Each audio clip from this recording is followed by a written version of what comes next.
Yeah. Okay. Good.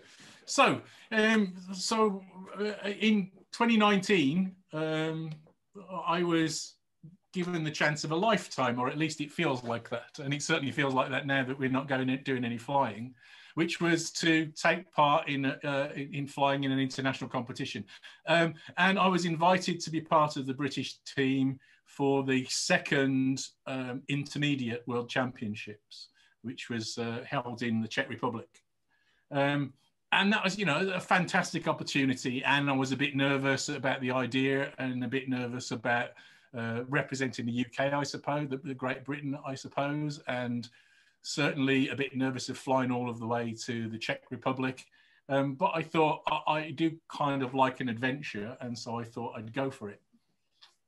I'm going to talk quite a lot about the team, because that was a feature of this event for me and for the team. I should say that all of the stuff that I'm talking about, just my perception. I haven't okayed it with anybody else or coordinated with anybody else. So if I'm disagreeing with what you thought and you were there, tough. I'm talking about it. It's my viewpoint. So this is the team. So we had two coaches, Phil Burgess and Nick were helping us out with our training. John Royce was the manager, and the pilots are listed here: Trevor, Adrian, Simon, me, Graham, and Tony. And I think that this was as I said, I think this is perhaps unusual for British teams, but we had a very strong team vibe, and that was a big feature of our adventure, of our participation in the competition. And I'm going to talk a little bit more about that as we go through. But we had a fantastic time. A few years before this, I can't remember where it was, but I was in a bar somewhere with David Nichols, and he said to me at the time that training camps were his favourite part of aerobatics. And at the time, I didn't really get it, if I'm honest. But now I do, and I'd probably agree with him. We took the training seriously. Phil Burgess was the primary coach for UK training, and British Aerobatics sponsored some of that training, paying some of Phil's fees. We also we got so much out of it that we also paid for several of our own training camps on top of that, on top of the ones that were organised by British Aerobatics. Most of our training camps were carried out at Little Gransden, which was great. It was great for Mark to allow us to use his airfield. We also did some at did one at an RAF base, which was great too. The training kind of blew me away, just how detailed. One of the things that I really liked about training with Phil was that he'd got a very definite syllabus in mind. He'd got very definite opinions of the things that we ought to know as a team, and he taught them to us. And as a result, there are several things that have very significantly changed about my flying and my approach to flying in all different aspects. So my positioning is an awful lot better because of Phil's help at this point. My sequence planning is a lot better. My understanding of sequences and starting to think about using sequences tactically, particularly when we start thinking about international competition, I think is important to be able to do well. And I'll talk more about that. I'll come back to that. But I think it's interesting. So one of the things that this experience gave me was a very different perception of what it is that we are doing here for fun. I see it much more as a genuine sport now than I must admit that I did before. It was fantastic fun. It was, the competition element was always there, of course, but now I see it as a true sport, and that sorts of brings some different perceptions and approaches to that I bring to my flying now as a result of this experience. Just a few ideas that kind of occurred to me thinking about training. Training is a lot more than jumping into your plane and burning avgas. We did training sessions on walkthroughs, for example. So people would watch us do the walkthrough, critique our walkthrough, tell us how to do it better, and those sorts of things. We did training on sequence planning. We would rehearse, we would carry out exercises in planning our sequences, and we would do training on how to think about and strategize flying a sequence. Given a sequence, how do you think about this? How do you want to, what's your strategy for the positioning, and all of those sorts of things, which kind of really deepens the game to a large degree. One of the things, kind of picking up on the thing that Eric was talking about before we began, I'm interested in whether there's an appetite for more in the association. And my gut feel, it's, of course, cost is always an issue. But my gut feel is that the association thinks of that more than the pilots sometimes. I think that certainly amongst some of the pilots, we take these seriously enough. We're willing to dip into our pockets to fund this obsession of ours, and I wonder whether there's an appetite for more training. The big barrier that I see to training is less about the funding and more about the organisation of trying to pull these things together, and the availability of airfields that are willing to have a bunch of us descend on them and make lots of noise for a day or two, which is always problematic, of course. So there are things that the association could do to facilitate this, I think, and maybe, you know, act as a kind of dating agency for coaches, judges, and pilots, to bring them together to deliver these sorts of things. But I think there's things that pilots can do for themselves more as well, and just reach out. And certainly one of the things that I feel from my experience now, so I am not as qualified as many people on this call, but I'm more than willing to help people if you're looking for any help or advice on flying, based on what I can offer in my experience as a result of that. So back to this massive adventure. This is the route that we took flying out to the Czech Republic. And the furthest that I'd ever been on a trip in a light aeroplane before this was probably to Yorkshire. I'd never been abroad, I'd never crossed the Channel. So this was a huge adventure for me. And the trip in its own right was a big deal for me to make it out there. And I was nervous about that, and what everybody says when you've finally taken the step, if there are people on the call that haven't done that, flying in Europe is actually really easy. It's really easy and really nice. So we had a great time flying out. We took some time over the planning. This is me leaving from White Waltham. I hooked up with Trevor, one of my teammates, who was flying out on the same day. So we flew in formation all the way across Europe to the Czech Republic. We stayed over. We met Tony Walsh en route in Belgium and then in Germany. But Trevor and I flew in formation for 1,000 miles, which was pretty cool. Stopping off for pee and gas breaks and the odd sandwich here and there en route. Tony had arranged primarily to use this airfield. This is Moravská Třebová, which is a well-known airfield. They had a World Championships here a few years ago. And it's a fantastic airfield.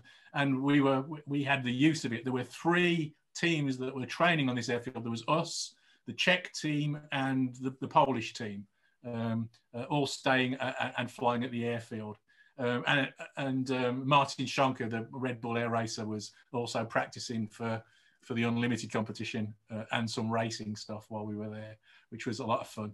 They were very welcoming, and we had kind of the run of the airfield.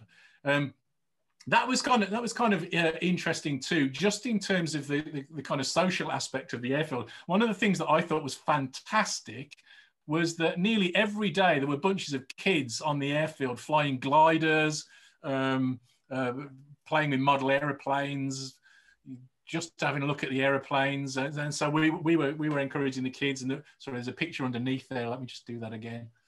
I pressed the button once too many. So there's a picture here of Trevor showing some of the local kids and letting them sit in his aeroplane for photos and stuff like that, which was lovely. I don't think we've seen enough of that kind of thing in the UK, which is a shame, but it was very nice. This is actually not at Moravska Trevova, but this is Nick was our coach for the week. So Nick gave us a different kind of insight. So Nick was looking at kind of giving us the judge's polish, the judge's perspective on our flying, and we were flying pretty intensively. This didn't feel like playing anymore. This didn't feel like a hobby anymore. For this period of a couple of weeks, this was quite intensive. And certainly by the end of the training period, I felt more on my game in terms of flying than I've ever felt before or since. And I was flying, predictably. Certainly when I was flying free knowns and things like that, I was flying it about the same every time and all of that kind of stuff. And I was just feeling on top of my game, which is exactly where you want to be in this kind of setting. At the point at which you first drop into the box in a competition, an international competition, you'd like it to feel normal. You'd like it to feel run of the mill. And it almost felt like that when we finally made it there. So this was a fantastic setup beforehand. And again, if I'm thinking about offering any advice to people that are coming through and thinking about flying in international competition afterwards, I would very, very strongly recommend trying to organize a pre-competition training camp immediately before, close to, ideally in the same country or close to the venue, where you can really intensively focus on flying 3 or 4 times every day and really, really starting to hone your flying so that you're ready for the competition. And that's all kind of part of the skills, sure, but also kind of the mental game of becoming prepared for this kind of flying.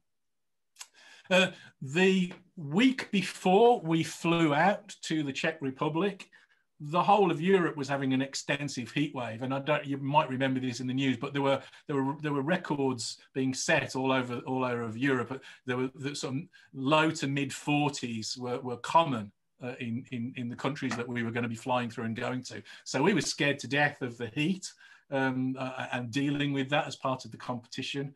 And so we had plans. We thought about what we were going to do about heat. We were talking about making sure that we were, well watered and that we were going to look after each other. We had plans where when you landed, there was somebody waiting with your aeroplane cover, so that as soon as you jumped out the aeroplane, you'd cover up the cockpit to keep it in the shade. All those sorts of things. Again, all part of the teamwork of trying to support one another through the experience. This was one of our rules. We agreed between us, all of us, that we were not going to allow any pilot to strap in for a competition flight on their own. They were going to have somebody with them to support them and help them. And 9 times out of 10, that person was just there in case there wasn't anything to do. But if you drop your glove on the floor, you don't want to be unbuckling and climbing out and worrying about it and all that sort of stuff. If there's somebody there that can just give it to you or help you with your straps or whatever it is, but also keep other people away from you. The intermediate competition, from talking to other people that have competed internationally, is, as you would expect, the entry point to international flying in aerobatics, and it's not as cutthroat competitive as the top level competition, perhaps. But there are certainly stories of people coming up to you and talking to you in order to get into your head before you fly, while you're sat in the airplane and stuff like that. And we'd heard some of those stories. So the other job of the person that was your helper standing alongside the airplane is just to keep other people away. At that moment, you're trying to focus, you're trying to narrow down your focus so that all you're thinking about is the sequence that you're about to fly. And that's where you want to be. You want your head to be completely in the game. You don't want to be having conversations about how nice your airplane looks or whatever else it is with somebody else. And so having somebody there available to help you is good. The other aspect of teamwork that we thought was really important was that we always tried to watch each other walk through, so that there was. So it got to the stage where if I was walking across the airfield or through the hotel or something, and I saw one of my teammates walking through, and I'd just stop and I'd watch them. And then if I noticed a mistake in their walkthrough or something like that, I could advise them on it. And just having that second pair of eyes was helpful. What that also pointed out was the advantage of agreeing the same unknowns to some extent. There were times we didn't always do this. There were times where one or other of us would choose one of the other 3 unknowns that were available to us to fly. But then there was a difficulty in terms of getting that sequence into your head alongside the one that you were trying to learn, and there were some risks there in terms of your own competition. One of the things that was interesting to observe was that I've talked about the training that we did, in the Broad, training for all sorts of things.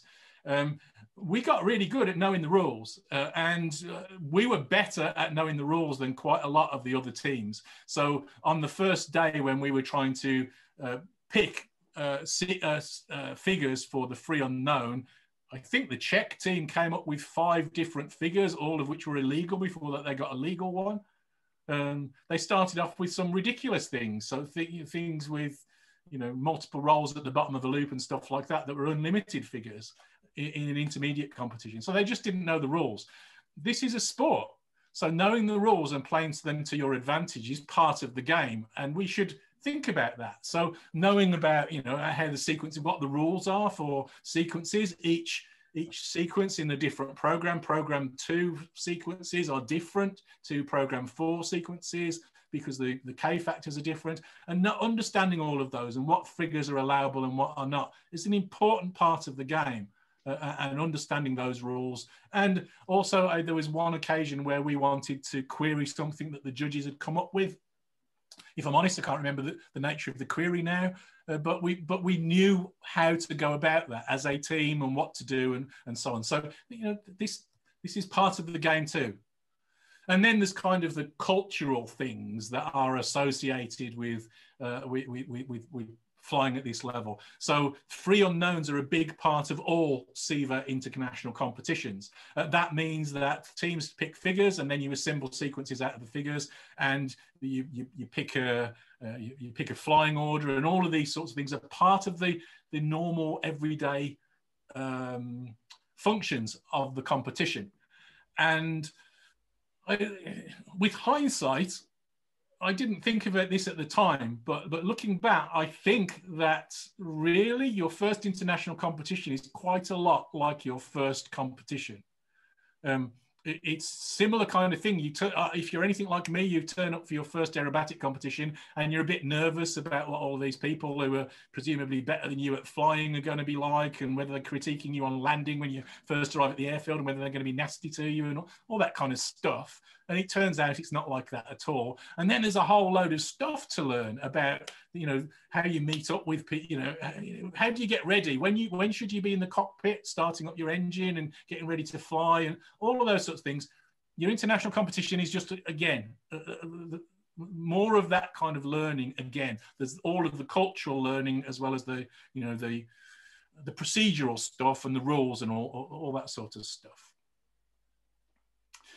We get to the airfield, and as I said, at this point, I think certainly those of us that have been able to go to the training camp, not all of the team could make it to the training camp. And if I am honest, I think that the guys that couldn't make it to the earlier training camp felt the lack. I think it's in our advantage where we're sending teams abroad for them, if at all possible, to be able to have this kind of camp experience beforehand, so that you're just honed and ready to fly. And we were in pretty good shape at this point, feeling good about our flying at least, to the level that we were accustomed to flying. The other aspect of this is really, in terms of the newness of what's going on. We don't get to fly in aerobatic boxes. We don't get to fly in prepared competition zones, and it's different. And it's better. I was nervous as hell. I don't know about you, but I've never done a good flight at Fengland, because I turn up at Fengland and I'm permanently lost while I'm in the box. As soon as you've got a marked box, it's clear what's going on. It's beautiful flying in a marked box, and it was a revelation to me the first time that I saw that. So this is a picture of me on a nice downline. I was quite proud of this as an entry. This is a weird competition entry in that we started with a 1 1/4 spin, so did a vertical wing rock for the first time ever as part of the entry to this. And this is me having hit the 1 1/4 spin. But just to highlight what's going on, this gives you quite a nice picture of the box. And as you can see, over here are the judges, and here is the box. It's absolutely plain. And now I'll take the lines away. It's clear where the box is. And so much more than I do in a regular competition, you can relax about that a little bit, because the box is really helps you out, I think, in terms of where you are and being able to position your flight much more effectively. The next bit that I want to talk about is the mental game. And this is really what I mean when I'm talking about this being a sport. There's an awful lot going on at an international competition. There are hundreds of people involved in various capacities, one way or another. And there's a lot of stuff going on. The SEVA rules say that you're only allowed to fly 1 competition flight a day. That's a really good job, because there isn't time to do more than 1 a day, because there's so much else going on. One of the really difficult parts that surprised me, at least, was that when you're in the midst of the competition, you have 3 sequences in your head all of the time. There's the one that you're thinking up a figure for the following day. There's the one that you're about to fly and that you've walked through lots of times, and there's the one that you're selecting to fly the following day. Those 3 things are in your head all of the time. That takes a huge amount of capacity, and it's very hard to focus on the one that you're about to fly when you're also thinking about the other sequences. There's briefings every morning that somebody from the team is required to attend. We decided that we wouldn't always attend all of the briefings. It was up to the individual pilots. We also agreed that we didn't want any one of the team to be at the airfield on their own. So if one guy was flying right at the beginning of the day and everybody else was later in the day, somebody would be at the airfield with the guy that was flying early in the day too, just as part of that support network. And I think this paid for itself a lot. So this is kind of intellectually challenging in terms of the stuff of planning your sequences and all that. And I come back to the thing of teamwork. I think that one of the things that certainly helped me, and I hope my teammates feel the same, is just how supportive we were of one another. And that made a huge difference. That made a big difference. Of just being there, it just took some of the load off. And as pilots, we were able to really genuinely focus on the flying. I think probably more so than in a domestic competition was my experience, which was fantastic, which is exactly where you want to be. What this meant for me, at least, was that at the point at which I got into my aeroplane and was flying, I was nearly always on every one of my competition flights kind of in that zone where you're just focused on what it is that you're doing and not worrying about anything extraneous, which was perfect, in terms of being able to lay down a performance that was at least representative of what I can do in an aeroplane. Which is all that you can ask for, really. So I think that the mental aspect of this game is much more important than you think. And when you are competing on a world stage against other pilots from all over the place, it's very easy for that stuff to get into your head if you let it. One of the disappointing aspects of my World Championship experience is that the only other people that I saw fly were my teammates and the exhibition at the end, because I consciously didn't watch anybody else fly, because I didn't want anybody else getting in my head about my performance. I can't affect what they do. I can only affect what I do. So I was focused very, very strongly on my flights, not what they were doing. Different people prepare differently. So one of the things that I did was that before each flight, I'd go and lie down under my wing. And I think some people probably thought I was asleep. I was kind of dozing, but actually I was rehearsing the flight in my head and just completely chilling. One of our other teammates used to like being angry, so he used to find little things to irritate him and get a little bit wound up, and he'd be a little bit keyed up before he got in the airplane, and that made him fly better. And so people need to find out whatever it is that gets you in the zone to be able to lay down that performance reliably. There really isn't much time. It sounds ridiculous, you know, only doing one flight a day, but with all the prep and all the other stuff that's going on and learning the sequence, there really isn't an awful lot of spare time in an international competition. Being able to strategize and critique with each other was a huge benefit. There was one flight where Tony was doing a walkthrough, and Tony was flying a 200 horsepower, the only 200 horsepower airplane in the team. Simon's also. But Tony was flying a two-seat 200 horsepower airplane. So it was sometimes a little bit running out of puff on some sequences.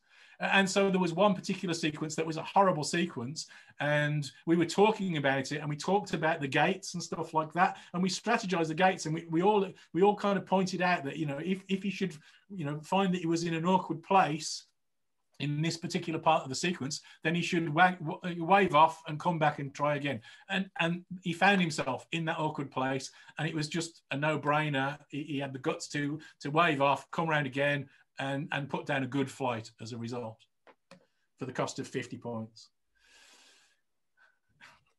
One of the other things that we did as a team, and I can imagine that this is probably less applicable to unlimited teams, but maybe not, but we had a panel of people that were helping us at home.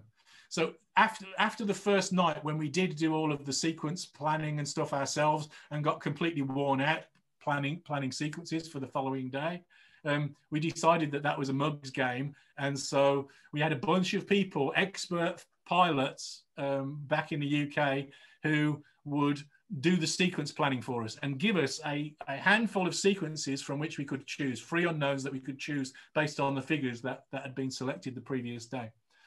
That took a huge load off us and meant that we were able to not let one of those sequences leak into our heads quite as much as it would otherwise have done. So that was a big help. I think that the international teams, so the French do this kind of thing, is that they will they will get their coaches and so on to do the planning for the sequences. It takes it out of the pilots' brains and allows the pilots to focus on the flying rather than the sequence playing to some degree, to some extent. And I thought that helped us. So there is expert help on top, and I think that using it in international competition is wise. So how did we do? And I'm going to start off by talking about how I did. My high spot, so, you know, it's a competition after all, we'd like to do well. My high spot was after 3 flights. I was the second best intermediate pilot in the world. Unfortunately, as we all know what aerobatics is like, I hard zeroed a figure in the final flight, and so I ended up not quite doing that. But as a team, I think we were all exceedingly proud to have won a trophy. We came third. Here I brought my medals. So I have 3 medals. I got 2 medals for competition flights and 1 for coming third. So FAI medals, they're quite rare for us. So we did pretty well. But as I said before, the thing that really made it such a fantastic experience was the support of the teammates, I think. And in the past, I've heard stories that it's not always like that for British teams. But I think the more that we can facilitate, you can't mandate this kind of thing. You can't force people to do these sorts of things. It's a volunteer organization and volunteer teams. But I would certainly try and for us to encourage people to take the teamwork aspect of this seriously, because I think it really, really helps. And it takes the load off and allows you to be in that zone, in that moment, able to really focus and do a great job. You can see all of our plunder on the table here from the trophies that we won and the medals that we won, and several bottles of wine that we won and drank. We had a good time. This was a huge adventure for all of the members of the team, I know. And I don't know how the rest feel, but I certainly feel closer to all of the individuals that took part than I did before. And that's a win too, as a result of this. That's the end of my talk. So I've gone over by about 4 minutes. I'm sorry about that.